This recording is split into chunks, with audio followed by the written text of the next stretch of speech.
शास्त्री जी, एक सेकंड, क्या ये संविधान सम्मत है? शास्त्री जी, राशियों का निवास हमारे शरीर में सिर से लेकर के पैर तक निभाता है।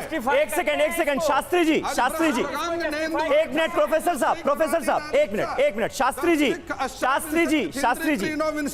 शास्त्री जी, प्रोफेसर साहब ने ऋग्वेद के एक श्लोक का जिक्र किया, उसका मतलब, उसके मायने आपने भी बताए। वो सीधा सवाल आपसे पूछ रहे हैं, ये जो वर्ण व्यवस्था का जिक्र करते हुए श्लोक है, क्या ये सनातन है? ये आप मानते हैं? जवाब दे दीजिए उनका। ऋग्वेद का ये मंत्र ये कहता है कि पूरी सृष्टि, यह सनातन का संबंध केवल हिंदुओं से नहीं है, यह पूरी सृष्टि ही सनातन है। सनातन को नष्ट का मतलब होता है अगर उस श्लोक का मतलब है नष्ट हो जाएगी। शूद्र ब्रह्मा के पैर से यदि को पैदा अगर हुए बचाना है तो सनातन की रक्षा करनी पड़ेगी। चलिए ठीक है, राजकुमार शास्त्री जी और प्रोफेसर अरविंद कुमार जी, सृष्टि सुरक्षित है। जो श्लोक है, श्लोक का श्लोक को किस तरह से उसका अर्थ निकाला जा रहा है, कैसे उसे परिभाषित किया जा रहा है, इसको लेकर भी आपके अलग अलग विचार जरूर हो सकते हैं। ये बताइए, इसको लेकर आपके अलग अलग विचार हो सकते हैं, लेकिन आते हैं आपके पास राजकुमार शास्त्री जी और प्रोफेसर साहब आ रहे हैं। कुछ एक इंपॉर्टेंट इंफॉर्मेशन है, एक इंपॉर्टेंट इंफॉर्मेशन दे देते हैं। सनातन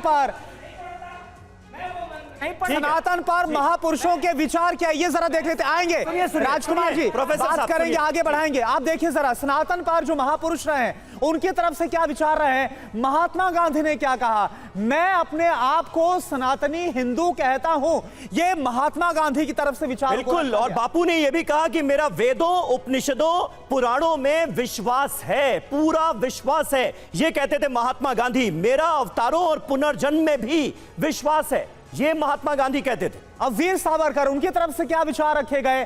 हिंदुत्व हर भारतीय का एक समावेशी शब्द है, ये बात कही गई, और साथ ही यह भी जोड़ा कि सनातन सभ्यता ही हिंदुओं की संस्कृति है।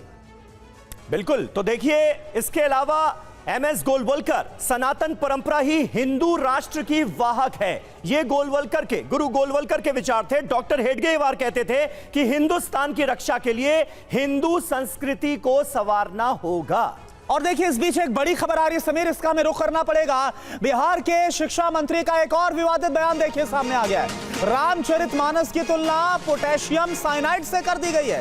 रामचरितमानस का विरोध है और रहेगा, ये बिहार के शिक्षा मंत्री की तरफ से कहा गया। इसलिए मेरी आपत्ति वहां है और रहेगी जीवन भर में।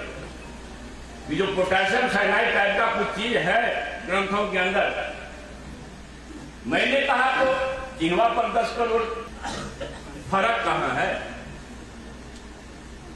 गोदान के पात्र नहीं बदले जाएंगे अगर उनकी जातियां नहीं बदली जाएगी। गटर में उतरने वालों की जातियां अगर नहीं बदली जाएगी, तब तक इस भारत भूमि पर आरक्षण और जातीय गणना की जरूरत पड़ती है। और देखिए, हमारे साथ इतिहासकार दीपक कपूर साहब भी जुड़े हुए हैं। दीपक कपूर जी, देखिए, कभी सनातन को लेकर यह कहा जाता है इसकी तुलना बीमारी से, और इसको खत्म करने की बात, इरेडिकेट करने की बात सामने आती है। और अब आपने सुना, जो बिहार के शिक्षा मंत्री हैं वो रामचरितमानस को लेकर यह बयान दे रहे हैं, पोटेशियम साइनाइड से इसको कंपेयर कर रहे हैं। कपूर साहब, बहुत गलत वक्त पे फोन बजा आपका। मैं इस वक्त का इस्तेमाल कर लूं? नहीं, मैं इसको बंद कर रहा हूँ। मैं आपसे ये बोलिए। मेरी बारी आ गई। बिल्कुल, आप ही से सवाल। मेरा नाम दिनेश कपूर है, दीपक नहीं।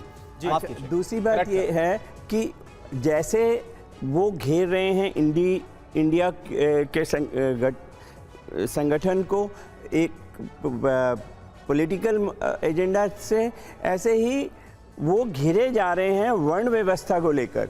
जो सवाल प्रोफेसर साहब पूछ रहे हैं उसका जवाब शायद बहुत कॉम्प्लिकेटेड है। मेरे हिसाब से जो वर्ण व्यवस्था है उससे हमारे बीजेपी को या मोदी जी को या हमारे दूसरे जैसे धर्म गुरु हैं हमारे पास बैठे हुए हैं, उनको घेरा जा रहा है।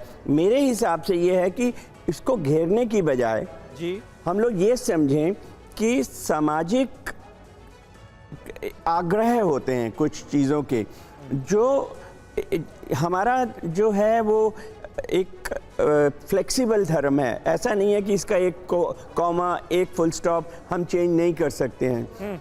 वक्त आज के ज़माने में अगर आप देखेंगे तो वर्ण व्यवस्था लुप्त प्राय है। उसको कोशिश की जा रही है कि जिनको नीचा दिखाया गया था, जिनको अवसर नहीं मिले थे, उनको अवसर मिले, उन्हें समानता का अधिकार दिया जाए। दूसरी बात जो मैं ये कहना चाहता हूँ, जहाँ तक सनातन का सवाल है, इसका अर्थ ही यही है जो सदा रहेगा, जिसका कभी नष्ट नहीं होगा। अगर आप ध्यान से सोचेंगे, नासा का एक नहीं कपूर साहब, थोड़ा सा मुद्दे पर रहते हैं ना, थोड़ा सा मुद्दे पर रहते हैं। देखिए, वर्ण व्यवस्था का जिक्र करते हुए ही सनातन को घेरा जा रहा है। पहले तो हम ये क्लियर हो जाएं, डीएमके के तमाम मंत्रियों के नेताओं के जो बयान सामने आए हैं उसमें वो इसी बात का जिक्र करते हैं। एक मिनट, आप रामचरितमानस में ढोल गवार शूद्र पशु नारी, उसका जिक्र करते हुए घेरा जाता है सनातन को। तो क्या इसका अर्थ हम गलत समझ रहे हैं या अर्थ वही है, उसको जस्टिफाई करने की कोशिश हो रही है? इस पर हमें क्लैरिटी चाहिए। शास्त्री जी, अगर क्लैरिटी आप दे पाएंगे तो आप ही बता सकते हैं।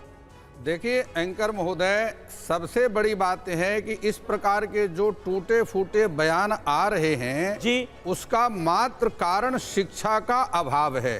हाँ, सरकार ने विज्ञान को बढ़ाने के लिए बहुत मदद किया, लेकिन शास्त्र को बढ़ाने के लिए, शास्त्र को पढ़ाने के लिए सरकार इसमें गौड़ है, विशेष ध्यान नहीं दी। शास्त्र का जब तक ज्ञान नहीं होगा, पहले लोगों को पाप से डर होता था, फिर लोगों को पाप का डर समाप्त हो गया, लोगों के कानून का डर हुआ, अब वो कानून का डर भी समाप्त हो गया।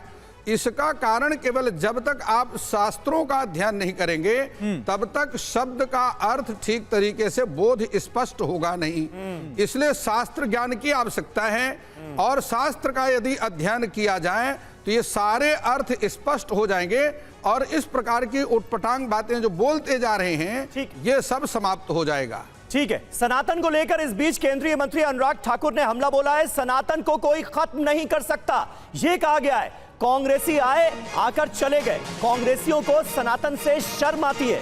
सनातन था, है और रहेगा, यह कहा है केंद्रीय मंत्री अनुराग ठाकुर ने। सुनिए जरा।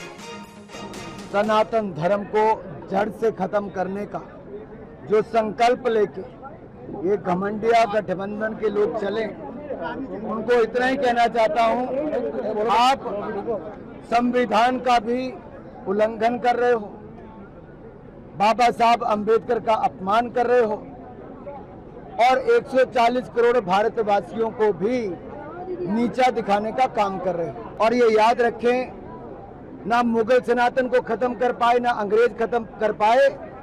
सनातन है, सनातन था, सनातन रहेगा।